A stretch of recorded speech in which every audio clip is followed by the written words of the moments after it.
Okay, since I'm having clearly so many connection issues, I will stop there and turn things over to our distinguished speaker. Thank you so much, Deborah, for joining us, guys. Everybody, this is Deborah Housen-Couriel, if you don't know her already, from the Hebrew University of Jerusalem and the University of Haifa. But if you have had a chance to check her LinkedIn profile, and if you haven't, I encourage you to do so, you'll realize that those are only a couple of the many hats that she wears. Deborah is also the Chief Legal Officer and Vice President for Regulation at CONCE. She has done a lot of fantastic work in space governance, as well as in cybersecurity and internet governance, and is really, frankly, a global thought leader on this topic. So we're lucky to have you. She's also drafting a wonderful chapter for our edited volume, which we're really excited about coming out next year. So Deborah, thank you so much today, guys. She's going to be talking about her work, Polycentric Regulatory Models for the Safeguarding of Personal Data Privacy and IP in Cyber Information Sharing Platforms. So Deborah, over to you, and apologies again for the connection issues there, everybody.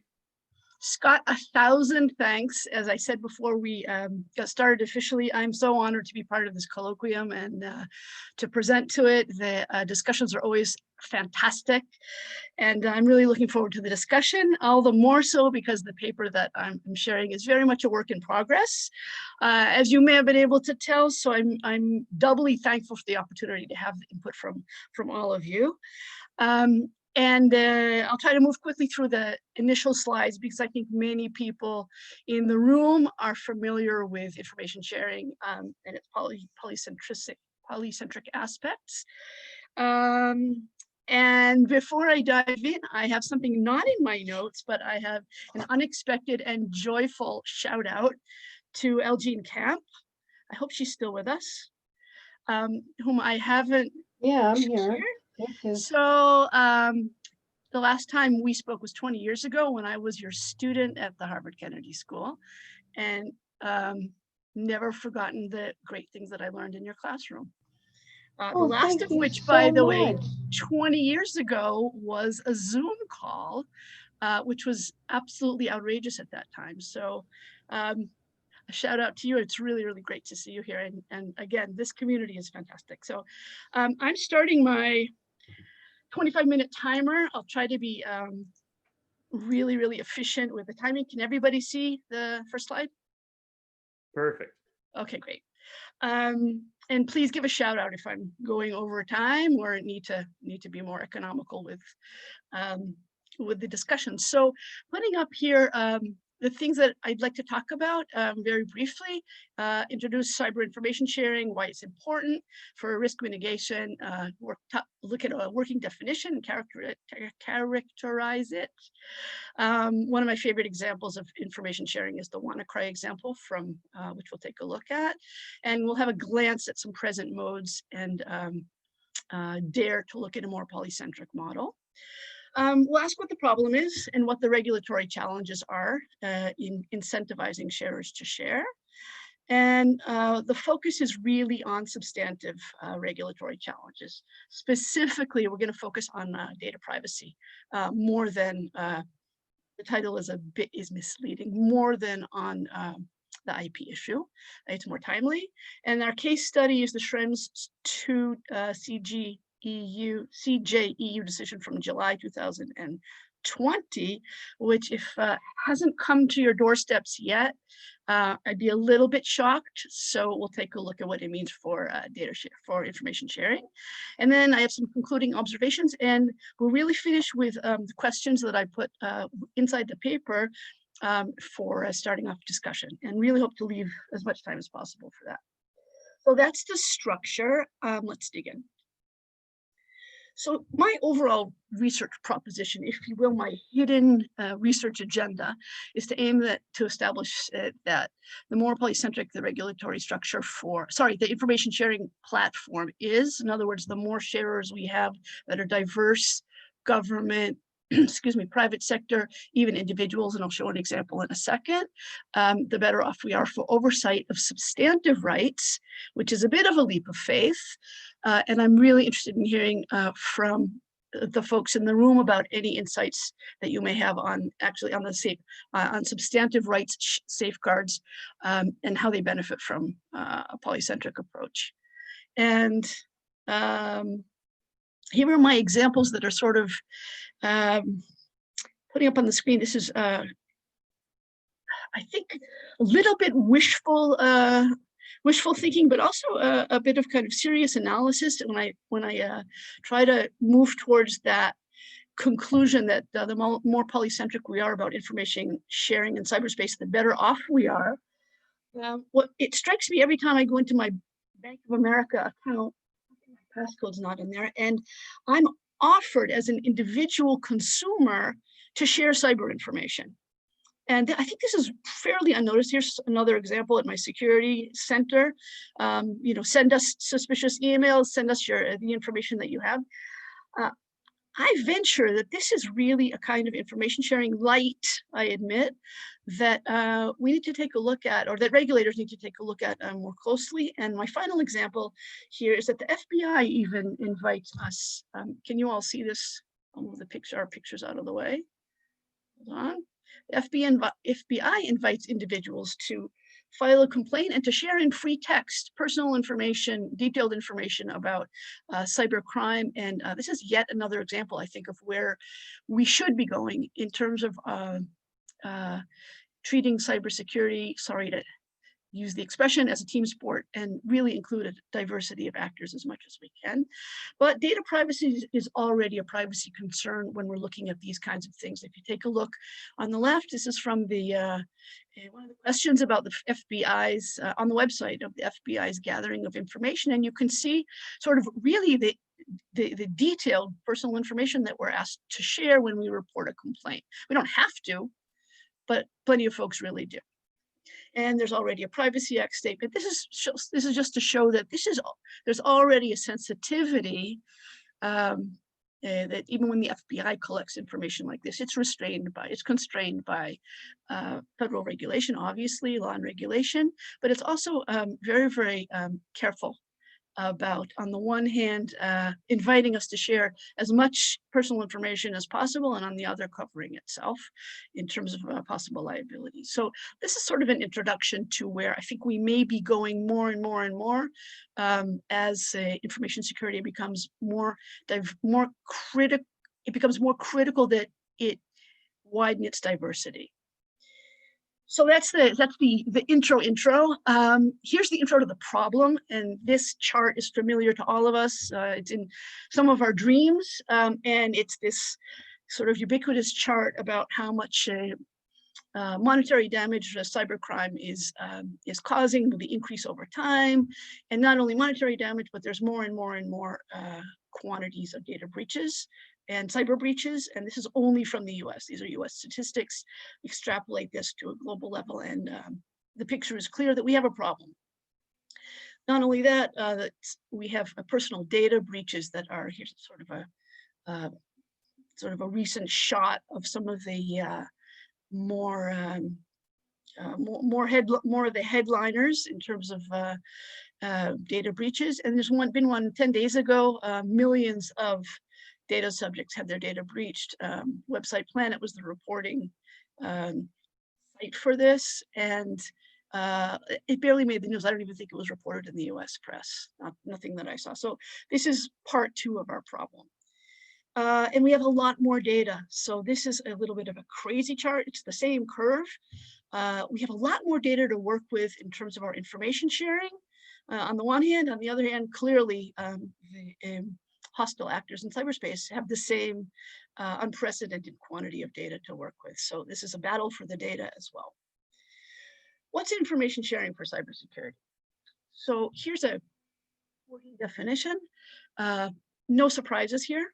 The common challenge of cybersecurity, which I'm not even going to try to define, we'll move ahead with each person with his or her understanding of cybersecurity inside your brain. But we know what we're talking about, and information sharing bridges gaps due to information asymmetries. It identifies vulnerabilities. It allows us to mitigate exposures when we share information. It bumps up situational awareness for all of the sharers, and even optimally shares mitigation measures so that risk can be in real time reduced, And when we're talking about strategic information sharing, which we'll look at in a second, a long-term advantage for anyone who's sharing information and applying the information that the organization receives. So this is all sort of very theoretically, this is all sort of at the theoretical level. Here we have the NIST organization advocating information sharing in its 2016 Guide to Cyber Threat Information Sharing. So we're all good on understanding that it's advocated by regulators as a primary tool of reducing cyber risk. And we're going to take a look at how that works. I'm going to go quickly through the WannaCry event. I really like this as an example. The WannaCry ransomware attack from May 2017 was global. All the red dots are I think we were up to 300,000 computers hit by the end of the counting. So it was really, really global. And what's interesting, what I like about this is I'm going to pop up the flags of the countries that were hit. You can see it's really as the world turns. So Spain, UK, France, and then Russia. And then overnight, it hit the US on the West Coast.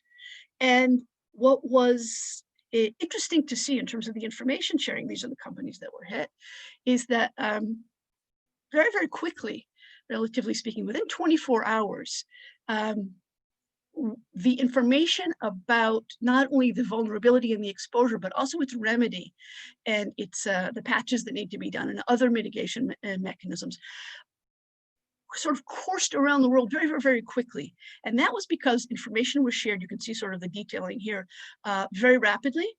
The initial hero of our story, I'm going to come back to that. We'll skip that in a second. The initial hero of our story, many of you know the story of Marcus Hutchins, who was the initial single individual, ostensibly, who not only noticed that something was very, very wrong and identified the WannaCry piece, but also found a way to solve the issue and shared it. And here again, we're coming back to the information sharing, coming down to sometimes to an individual level where an individual can really, really make a difference. So that's what I like about this example, that a lot of critique, a lot of back and forth about what Marcus Hutchins actually did, but his information sharing was critical for heading off more damage than was done by the WannaCry. Obviously, it shut down the NHS in Britain, and it caused a lot of damage. But Marcus Hutchins helped to mitigate it and close the malware down and the impact within a few days, within a day or so. So cyber information sharing is, we're jumping to this, it's effective to the extent that we can say that anything in cybersecurity is effective. So thousands of organizations and governmental agencies already participate worldwide. Here are some examples. It's a best practice at the international level, and I even argue in Scott's edited book that in the chapter there that it's a critical, it's a CBM, which we don't have time to go into at the moment. We're talking about actionable data, and that's really the test for the effectiveness of cyber information sharing. Does it make a difference in real time and strategically? We have a lot of automation going on in the context, and a really interesting aspect, I think, of a growing epistemic community of IS analysts who really have expertise in how to do this. So the bad news is that we don't, or the less good news is that we don't have enough data yet to know what the actual impact of information sharing is on cybersecurity levels. This is a general problem in cybersecurity. Just ask the insurers who still don't have risk models in their pocket about cyber damages and how to fix them. So that's an ongoing work as well. Feel free to jump in with questions or comments, short ones, or I guess we're saving them till the end. So let's move on to the models. This is a chart explaining 3 different models of information sharing, how going from the peer-to-peer sharing, which is the simplest, peer-to-repository sharing, which is sort of a central hub, and organizations, individuals, governmental agencies sharing into a repository, which obviously needs to be protected and safe. And then a hybrid model, which is a little bit of both. My argument is that this is all scalable, and probably all information sharing in cyberspace is hybrid by this time. So we have closed communities that share data among themselves. but inevitably there's going to be sharing that's called hybrid here outside of that immediate information sharing community. Running over the key considerations of it and being a little bit telegraphic here. This is in the example in the paper. So clearly certain characteristics need to be touched upon every time we set up an information sharing structure. So who's in the sharing structure, in the sharing platform? Is the platform secure? We have a lot of instances, NSA not being one of them, of bottoming out of supposedly secure platforms. What are the rules for sharing events? What's the role of automation and standardization, which I think is absolutely fascinating and not looked at enough. We'll go a little bit deeper into the typology of information shared because we have to get to the personal data piece as quickly as we can. And then the real substantive issue of how we protect different kinds of data that needs to be protected according to regulatory constraints. So now we're getting to the taxonomy a little bit, and you can sort of see the main difference between data types shared are tactical and strategic. The IOCs, the indicators of compromise, are the ones that are talked about a lot in terms of the rapidity of their being relayed between points of contact, so that within seconds, sometimes microseconds, indicators of cyber attacks that include IOCs, indicators of compromise, are relayed around the globe. And again, in the language and in the professional culture of the cyber analysts, if there are human analysts in the way, sometimes it's completely automated. The IOCs are what really make the difference in terms of real-time response. But on top of the IOCs, there's a lot of other types of data that are shared, which you can see here. Mostly it's anonymized and technical data. That's the public stuff. But within the information sharing platforms is where we really have a conflict, a regulatory dilemma, which is really focusing us, which is what I'm trying to focus on today. And here's what it looks like. So beyond the technical data that is shared, in which most of us as lawyers, attorneys, probably don't have a lot of insights into what they actually mean, although there may be others in this room who actually do. This is what we're concerned about. These three types of data, our source here is an article by Borden, Mooney, Taylor, and Sharkey from last year, which are all becoming of much greater concern in the COVID period, when so much more stolen victim or personal data is shared on a variety of platforms. Sometimes intentionally, sometimes by accident, but it is shared. And their quote here, this quotation here, which is again included in the paper, says, we can't get away from this because the rapidity of incident response and of information sharing in real time in order to mitigate real-time cyber threats requires sometimes overlooking or not having the time to really scrub incoming data and take out anything that's personal data and that's going to be a compromise in terms of organizational liability. So the problem is not only not going away, but we're going to delve into the type of personal data that the Schrems II decision is intent on protecting and see why it's so problematic. So what we have in front of us, and this is a quick switch, is Article 4 of the General Data Protection Regulation passed or coming into force in May 25th, 2018. Ostensibly territorially in the European Union, but as probably everybody knows by now, with a global reach. And we're going to look at why that's an issue for information sharing. So this is sort of in contrast to what may be more familiar as the US law definition of PII, personally identifiable information. Personal data under the GDPR is really any identifier that can verifiably connect to a particular individual, even if it's one step away, even if there's a reasonable step that allows that connection to be made. And we have underlined here identification numbers, location data, serial numbers on certain communications equipment. All of these have been either by case law or by interpretations by the European regulators included in the definition of personal data. So it's a direct connect with the kind of data I was talking about in the earlier slide that is shared through information sharing platforms for cybersecurity. And processing, which is the second definition underneath, definitely includes, there's no question, includes information sharing activities. So it's a quick look at the GDPR definitions. Talk about them for days, but just so that we have that in hand. This looks like a complicated, what looks to me at first glance like a complicated scheme of how a data sharing platform, information sharing platform might actually operate. You can take a look at it where I've added this gentleman and lady are points where the data shared is likely to be personal data. That is protected by the GDPR. So the point up on the left here from sensors and other sources as incoming cyber threats. Over here on the right, sharing of cyber threat information, as we talked about above.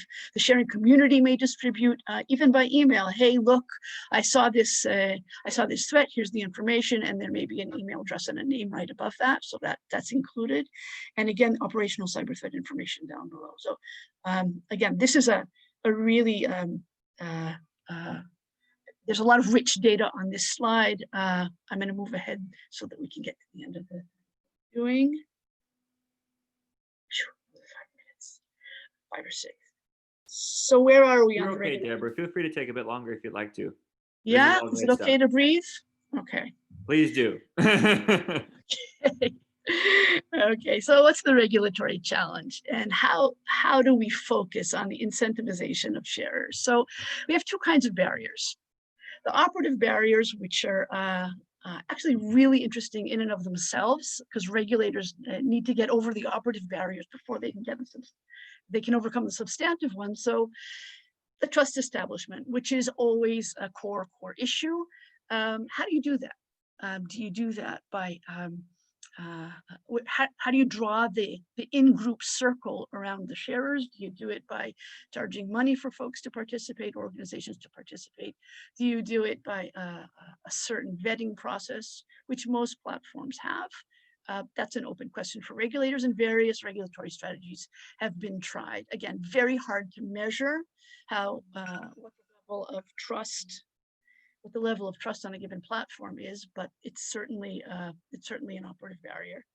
There are costs, sometimes significant costs. You have to train personnel, you have to spend time, you have to set up your system, you have to correct it.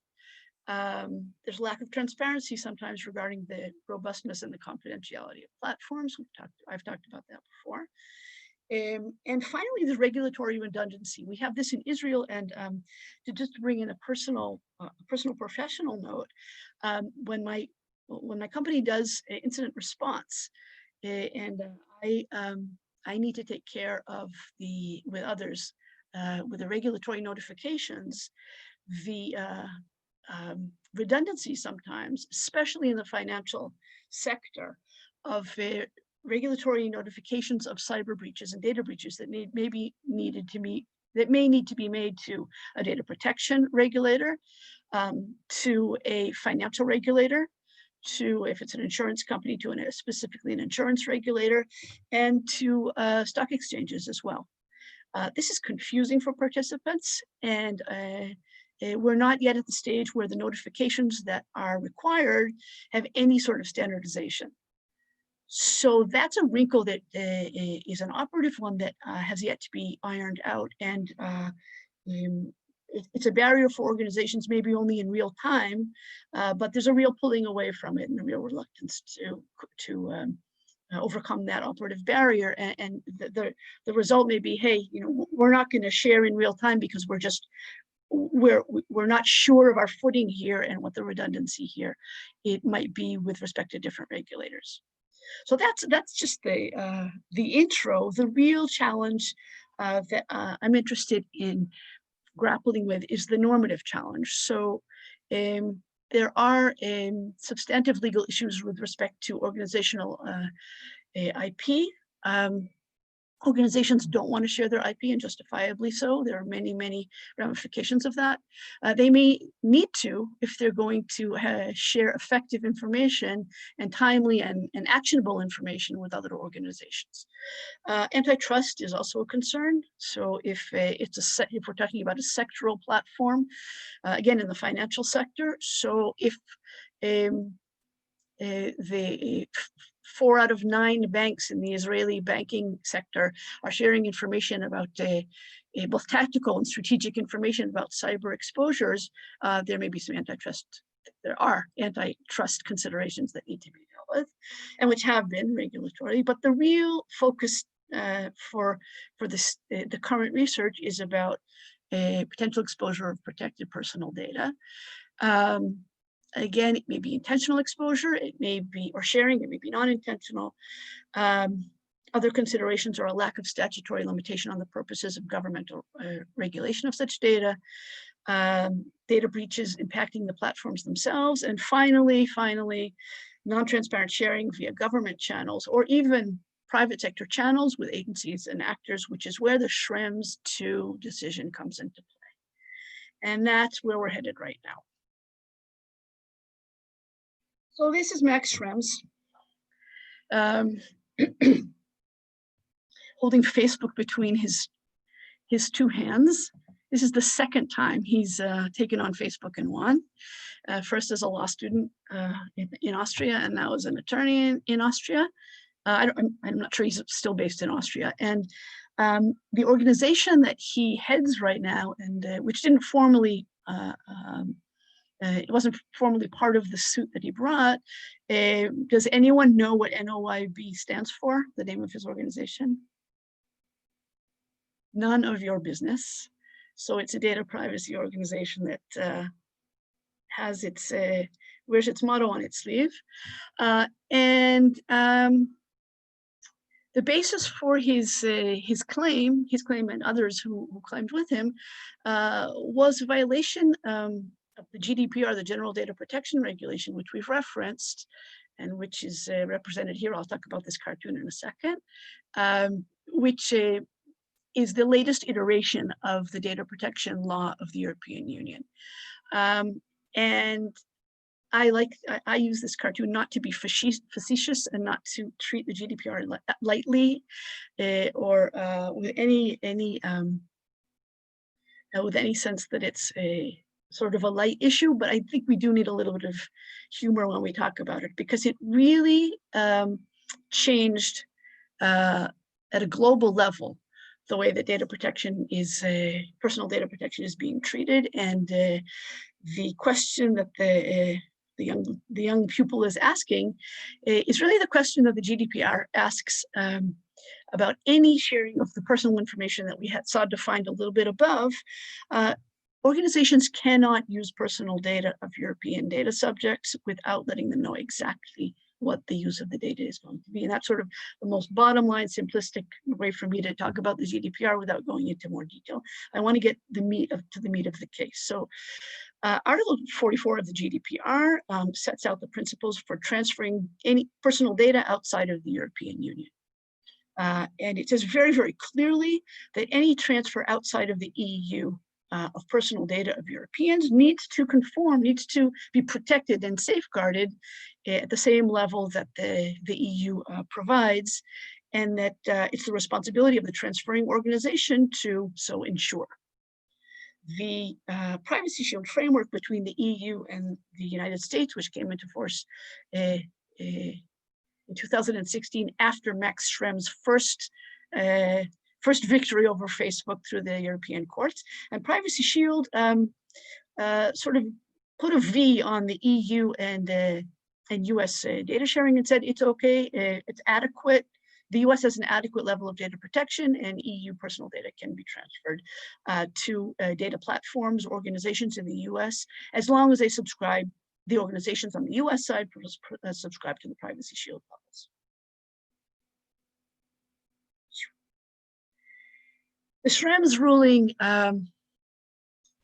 was based on this Article 44 determination, the adequacy of safeguarding of data protection levels needs to be maintained, and it did it mostly on 2 levels. And you can see the drill down on the slide. So first of all, the court ruled that in paragraph 184 that the transfer by Facebook Ireland of Max Schrems' personal data to Facebook servers in the US violates the requirement in the GDPR that transfer of personal data must be strictly necessary and it must be proportional. And on the other hand, we have the paragraph here. In paragraph 191, the ruling was that, I'm not sure if I'm blocking you all or not, so I'm move the faces. The fact that European data subjects don't have any redress within or sufficient redress within the US for their data protection was the second leg of the Schrems ruling. And it's an interesting ruling. It's not an easy one to get through. You have posted on the Colloquium site also the notification of the ruling with a link to the whole case if you'd like to read it. So this is taken from the OneTrust presentation. OneTrust is a techno-reg platform which is really, really good at helping organizations. Helping organizations deal with their regulatory issues. I don't have any commercial connection with OneTrust. I just borrowed their slide.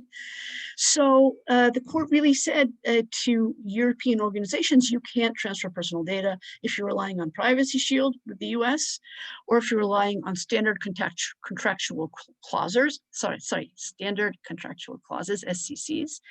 And if you and your data processes can't protect the data from government surveillance on the US side. So that's a real no. And it's a final court decision, so there's no appeal. And the ruling came into effect immediately. The real story is not Schrems II, however. The real story, and we are coming to the end, the real story is that this isn't a one-off. Schrems II is an extreme ruling. I think that's acknowledged. It's very controversial. It's still very much in flux in terms of its ramifications. But again, as everyone in the room probably knows, personal data protection laws are now in place in many, many tens of countries. This source counts about 60. And there's a list on the left of those who are joined the club most recently. This is the most commonly used map, the map that I'm seeing used most commonly. DLA Piper puts out data protection laws of the world map, which is beautifully colored and which is updated all the time. So, and the flags that you see are the most recent examples. And DLA Piper gives out grades. So heavy data protection regulation, robust, limited, moderate. The US is in the heavy category, but it's not good enough for the EU. According to Schrems II, Israel is in the robust category, and you can see what the world looks like. This is, again, it's graphic representation. It's not a regulatory drill down, but it does give us a sense that this is not the end of the story. So at my concluding observations, and we're going to connect back up with cyber information sharing and have some questions. So cyber information sharing has been increasingly adopted by regulators as a cybersecurity measure. It's a best practice. It's a CBM at the international level. It's mostly voluntary, which is a big question mark in my mind. I think it's about time that it be required by regulators, and that is now that's an outlier situation right now. Exceptions for critical infrastructure sharing and Department of Defense contractors who need to share, that are required contractually to share when they're breached. Some sectors the financial sector is also required most of the time. Automation has been amazing. It's greatly improved the speed from hours to seconds. So that's been a real improvement, and I think has interesting effects. Regulatory incentivization is still a problem. It's still a barrier. And Schrems II is a setback to this project globally. I put 3 proposals in the paper as to how to mitigate the effect of Schrems II, but they're all, as I've described them, as arduous. There are no easy fixes here, and the constraints on information sharing that we're seeing imposed in Schrems II are not going anywhere. We're going to see them coming up again and again as various data protection laws encounter US practices and practices in other countries. The US isn't the only country that utilizes personal data shared for cybersecurity purposes for its own national security purposes, etc. So my final slide, and you've all been very generous and patient, is to share a few issues for discussion. These are not required issues for discussion, but I would really love input on the issue of whether information sharing should be required by regulators. Would that do better? We're putting aside the Schrems issue for a moment. Whether a sectoral basis for information sharing might encourage more trust, more than a generic approach, or the opposite, because of competition within the sector, perhaps. And then really curious as to your thoughts on the effect of increased automation. Does that build trust? Does it reduce trust, or does it have any other effects that are relevant for regulators to look at? Thank you very, very much for your patience, your time, your attention. I'm taking notes. So that was absolutely fantastic, Deb. First off, virtual round of applause. Thank you, thank you, thank you. Very much a tour de force. I'm going to try to use the camera for a minute just while I'm moderating this. So I will shut it off if I need to, though. I can stop. I want to stop sharing. There we go. Oh, sure. No, that's fine, Deb. Yeah. And guys, everybody, the queue is open. I have several questions that I'd love to pose myself. But if anybody would like to kick us off, I'll give you guys first dibs, including any of our wonderful students. And by the way, Jamie, nice job again as well to you. I forgot to mention that at the beginning at the commemoration last week. Those were wonderful remarks. Thank you so much. That's really kind of you to say. Oh, no, not an at honor. all. I'm thankful. No, thanks again for doing it. Yeah, anybody want to get us started? If not, I'm happy to. Okay, well, while folks are thinking, just kind of taking your prompts on board there at the end there, Deb. And Jean, please feel free to weigh in on this as well, okay? I was wondering if you, maybe in this particular paper, and I could have missed it, and apologies if so, whether you've dug very much into the cooperation groups from the NIST directive, the Network Information Security Directive, which seems to be the EU kind of forcing critical infrastructure operators and their kind of national competent authorities, those point agencies across the EU, to work together on kind of common cyber threats facing these critical infrastructure sectors.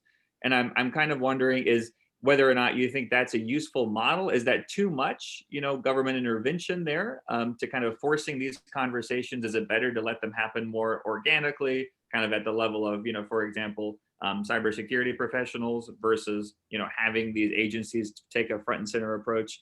And for that matter, I wonder if you wanted to just pontificate for a second about how we can do a better job of breaking down some of these, IS barriers, especially around the issue of election security, right? Talk about another critical infrastructure arena, not one mentioned specifically, in the NIST directive, but clearly for the incoming Biden administration, that's going to be a topic where hopefully we're going to be working more closely with our allies. And I'm wondering if the current, forums and that we have available to us are going to be sufficient, or if you see the need to to create some new opportunities there.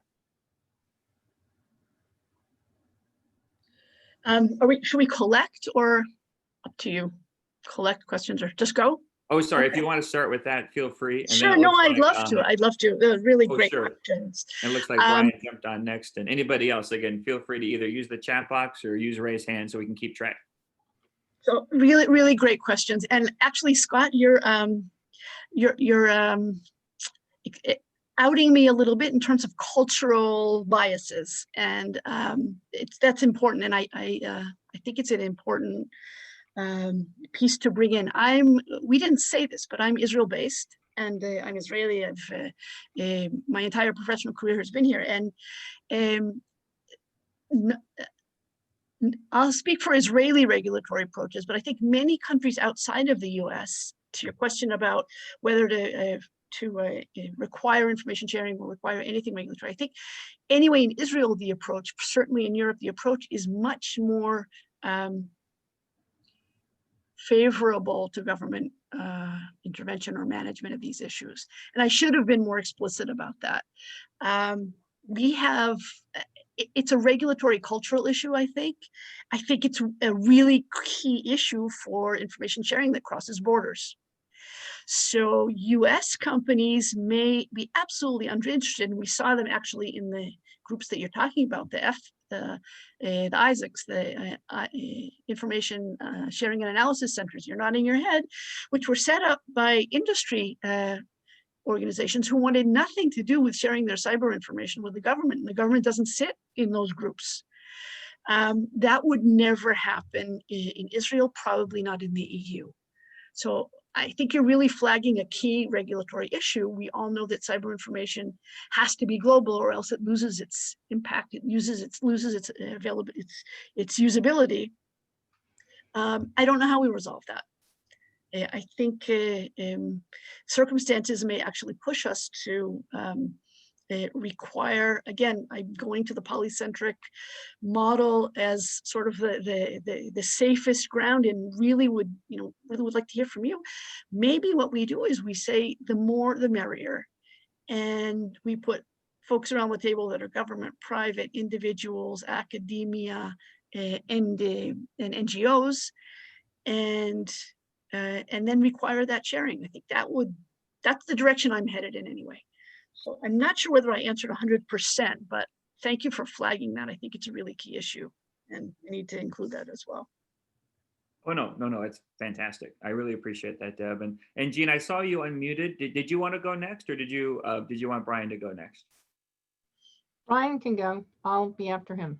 Okay. Oh, that sounds great. Awesome. So Brian, if you'd like to, please feel free. Then we'll turn to Jean. And I know Angie, lots of others have plenty to say on this topic as well. So please, Brian, go ahead.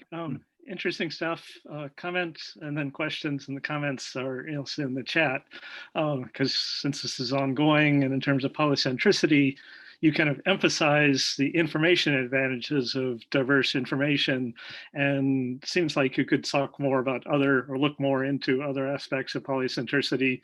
One of them that really seems to be is the kind of, speed, ability to build narrow coalitions, and for those coalitions to act fast and to learn fast is another aspect of that. And on the fundamental question, something more about specific remedies, at least for non-lawyer or whatever, again, do some of our existing procedures, are they relevant? Like going to a judge and getting a warrant saying, okay, we have a specific victim or a specific person we're chasing, and can we do this, or do we have 24 hours to act and then have to go to a court? Those kind of things, are they sufficient? So that's a comment. What I'd be interested in asking about is if you can go a bit more outside the assumption of trustworthy stakeholders, that everybody is good white hats. And what happens if people don't trust some of those others, either NSA or my own prejudice, whatever, some organization like Facebook that you decide is such a serial offender that keeps breaking its promises, and the regulation is so ineffective that, whoever you are, Microsoft, whatever organization, you say, I can't trust them. And if you need another example, Kaspersky is one that for some people has raised other questions of, again, who do we trust, but somebody who could play a very crucial role in this kind of process. Thank you. Great, thank you very much. Really good comments, and I hadn't thought about the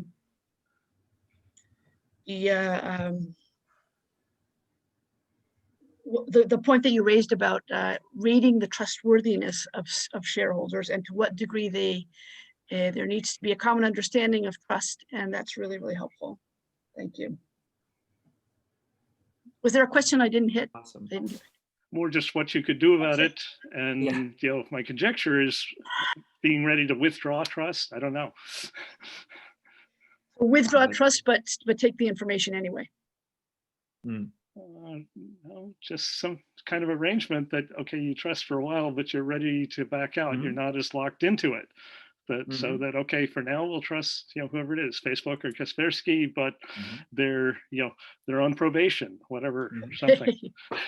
Okay, great. Thank you. I have a conditional or time limited. No, I like it, Brian. And we'll save the chat as well if anybody else wanted to throw up, Yeah. other ideas or links. Thanks, Brian. And Brian, is it sorry. possible? Yeah, I just wanted to ask, I don't know how to do this. Is it possible to, there's amazing comments in the chat. Is there any way to preserve the chat? Yes, and saying yes. Okay, There cool. sure is. Yeah, and we'll make sure to do that and get it to you and anybody else who would like it. Yep. Awesome. Great. No, thanks, Deb. And yeah, Jean, sorry, over to you. Oh, no worries, Brian. Your comment is a great prequel to mine, which is that how do you map this to what is really often interpersonal trust? Like the London Accords is all about having a group of people that talk on the phone and having basically a directory of who you call when this needs to be shut down. And and you compare that to like the European Convention on Cybercrime, an early study showed that being a member of the London Accords was a stronger indicator of decreased subverted machines being in the system, right? And that was a much more lightweight regulatory structure, but it was explicitly embedded in interpersonal trust. And I just saw this one quantitative study, and then everybody was like, that's interesting. And it seems like your model here reminded me of that, because it has the potential for explanatory power and for saying in this environment, because as Brian noted, personal trust can be withdrawn. If it's about contacting someone and choosing to share information, like you are the person I contact with a takedown order. So that just seems I would love to respond to that. That is what, Jean, what you've just said is the line I put at the end of all my presentations, because I think it's a really, I think you're really onto something, if I may put it that way, because I've called it the epistemic community, which might not be a great description of the community, but I think people like Martin Hutchins and people like those analysts who, we have them in our company, those kids who are in their early 20s and are 24/7, 365 in front of a screen doing information relay and other stuff, sure. But I think there's really something interesting here. And I don't think that the research that I'm doing, unfortunately, necessarily can cover the whole issue of the interpersonal trust, the incredible global reach of these personal relationships of hackers, and going back and forth among the line. We see it all the time. And I mean, I would love to have an offline conversation about this, because I think it's really interesting anthropologically, professionally, in terms of training cyber professionals. They have their own language, they have their own modes of communication. The one last thing that, I mean, you can see I'm excited about the point. The one final thing I would say is that, again, it really resonates in Israel, where we're 9 million, but the cyber professional community, probably the same in many countries, is not even a phone call away. And before we had any cyber regulation, we're still sort of on the way. Israeli cybersecurity was literally, sending a text to your army buddy.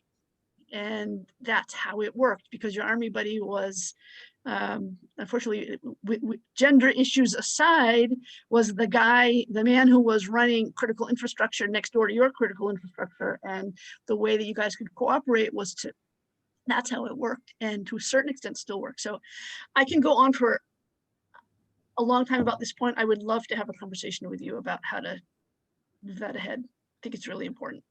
Yeah, Because in the end, all of our cybersecurity depends on the trust between these individuals that you've referred to. I think that there's some also interesting articles on Just Security, which is a place I like to read, that talks about how the Durham investigation is destroying that trust. They have subpoenaed a bunch of people from the informal defense network, and how it is, putatively, trying to find who, Trump, Russia, argle bargle. But in fact, it's kind of an attack on those networks. So information that has gone from defenders and communities of defenders to the site, to Durham's investigation, have shown up on social networks and leaked into Alpha Bank's civil lawsuit. So it's ripe for study. And yeah, let's schedule a follow-up conversation. I'd love to talk to you about it. Excellent. Thank you.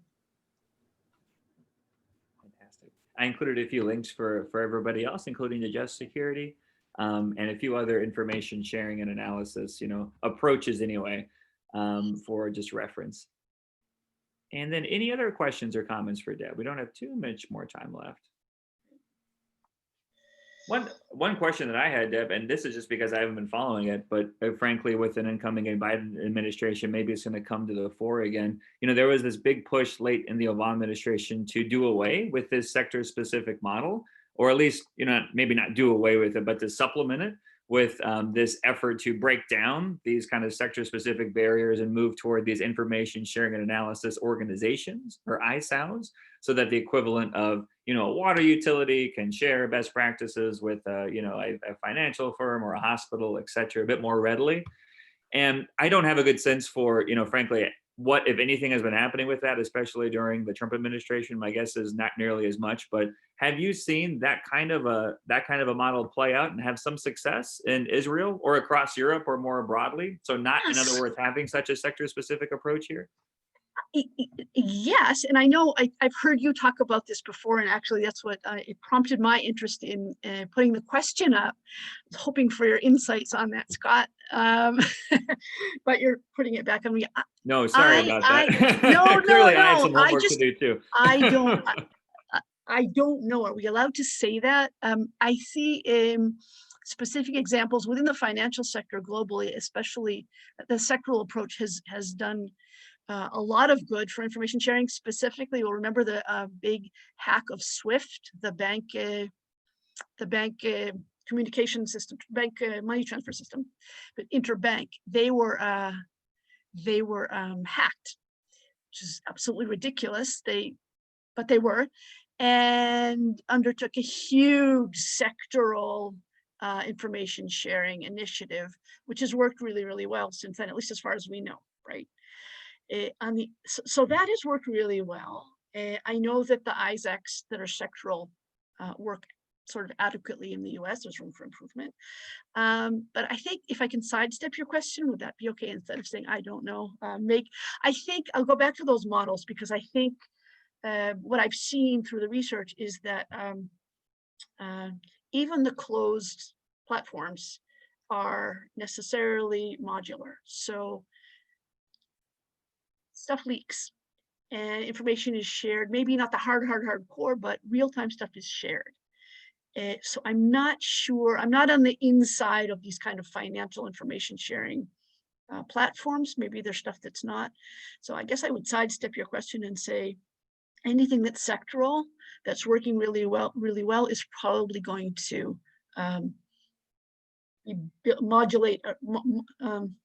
modularize, is that a word? If that same information is somehow going to be shared outside of the trusted community, but I'll note that as a question to look into. That was just a guess. Well, that was great. No, thank you. And just in the minute or two we have left here, any kind of concluding remarks or plans for the future that you'd like to either for this project or your other related work, because you have a whole agenda going on in this space, I know. I really, really embrace this workshop and the other activities that are undertaken at the center, at the Ostrom Center. I think it's there's so much more to do, and it's so interesting. And I have nothing but words of thanks, and maybe a little bit of word of warning that Schrems II is coming, and this whole real revolution in personal data protection is really gonna rock everybody's boat sooner or later. So I guess that would be my parting shot, and my next to the last parting shot. And again, really, really thank you for everybody who's put in the time and energy to sit through the past hour. No, absolutely. No, thank you so much again, Deb. Another virtual round of applause. I know you're joining me. Thank you. Deb, there. Thanks a lot. Fantastic. Thank And you very before I much. forget, too, there is a symposium next spring. I think it's April that William and Mary is putting on, and a big focus of it will be Schrems II. So I'll follow up with you after this, but if you're interested in kind of taking part, I'm sure they would love to have you. So excellent. And thanks Thank you again again. for joining everybody for our last colloquium of 2020. How did that happen? Just as a reminder, though, there are a few final events this week otherwise. So tomorrow we have Trey and Safa from the Atlantic Council. We have Renzo for the research series on Wednesday. Please do join for those. And Thursday, Josephine Wolf from the Fletcher School. So it's going to be a great way to wind up the term here. Good luck to all the students on final exams, final projects. Good luck to everybody grading. Please stay safe, be well. We look forward to seeing you, if not before, then in late January, if I'm not mistaken, next year. Brave new world awaits. So thanks so much again, Deb. Fantastic talk. Sure. Bye-bye, everybody. Happy 2021. Indeed. Thanks so much, everybody. Hey, Deborah, I'll be looking for your email. Oh, she's gone.